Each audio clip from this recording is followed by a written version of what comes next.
I didn't grow up with It's a Wonderful Life. This wasn't one of those movies that was always on in my house. It didn't feel baked into my childhood, but somewhere along the way, it became part of my Christmas. And now, it's locked in. I've seen it 100 times. I know every beat. I know where it's going. And somehow, the same moments still hit me every single time. That's the thing with this movie. It never sneaks up on you. It just shows up, calmly, and does the work. The setup is simple. George Bailey is a decent guy in a small town who keeps putting his own dreams on hold so other people can live theirs. He wants to leave. I'm shaking the dust of this crummy little town off my feet, and I'm going to see the world. He wants more. Life keeps pulling him back. By the time we meet him as an adult, the weight is already there. You can see it in the way James Stewart plays him. He's polite, he's capable, he's helpful, and he's tired. But here's why this movie works. It doesn't stop to explain George's sacrifices. They just happen, one after another. Take the drugstore scene. George is a kid. He realizes Mr. Gower messed up a prescription. Pills got mixed up. Someone could get seriously hurt.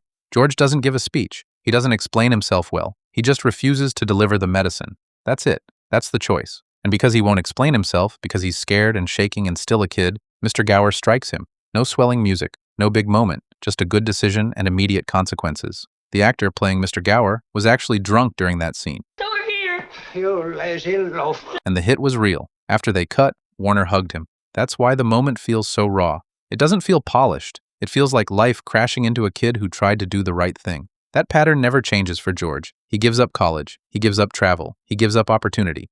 Not because he's noble, because he feels responsible. And that's where Mary matters. Mary isn't just the love interest. She's the one person who sees George clearly from the beginning. Donna Reed plays her with warmth, patience, and quiet strength. She knows who George is, even when he doesn't. The movie doesn't romanticize their relationship. It grounds it. Why don't you kiss her instead of talking her to death? Their courtship is awkward, funny, and real. That phone call scene, where George is torn between leaving town and staying with Mary, says everything. He's pacing, talking too fast, half panicking. Mary barely moves. I want to do what I want to do. And you're... George. She already knows what he's going to choose. And when they finally marry, the movie pulls another move I love. Their honeymoon gets canceled. Not for drama, not for symbolism, because there's a run on the bank and people need help.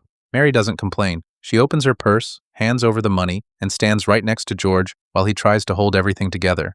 That's the relationship. No speeches, just showing up. As the years go on, Mary becomes the quiet proof that George's life isn't small. He just can't see it. She builds a home. She raises a family. She keeps believing in him even when he's exhausted and snapping at everyone around him. When everything finally collapses on Christmas Eve, the pressure hits all at once. The money's gone. The future looks finished. And for the first time, George lets himself think the thing he's probably been avoiding his whole life, that maybe everyone would have been better off if he had never been born. That's when Clarence shows up. Awkward, kind, a little out of place. God sends him to help George, not by fixing the problem, but by showing him what the world would look like without him. The alternate Bedford Falls isn't flashy. It's just colder, meaner. And the hardest part isn't what happens to the town. It's what happens to Mary. Mary! Without George, that connection never happened. But the moment that gets me every single time is the prayer. George finally stops trying to fix everything himself and talks to God. Not confidently, not poetically, desperately. I'm not a praying man, but if you're up there and you can hear me, show me the way. There's no sermon there, just a man who's out of options and asking for help. James Stewart plays it so honestly, it almost feels uncomfortable to watch. And part of that is real life bleeding through. Stewart had just come back from World War II when he made this film, and he carried a lot of raw emotion with him. You can feel it in that scene.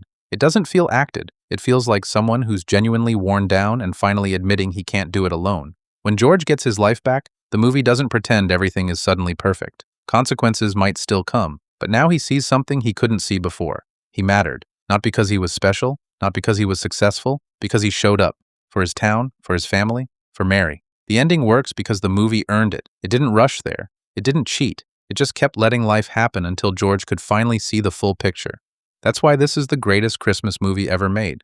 Not because it's loud or flashy, because it still hits, even when you know every scene by heart. Attaboy, Clarence. Don't forget to like, subscribe, and hit the bell for more reviews. Until next time, remember, your life matters more than you ever get to see. And always, stay rated.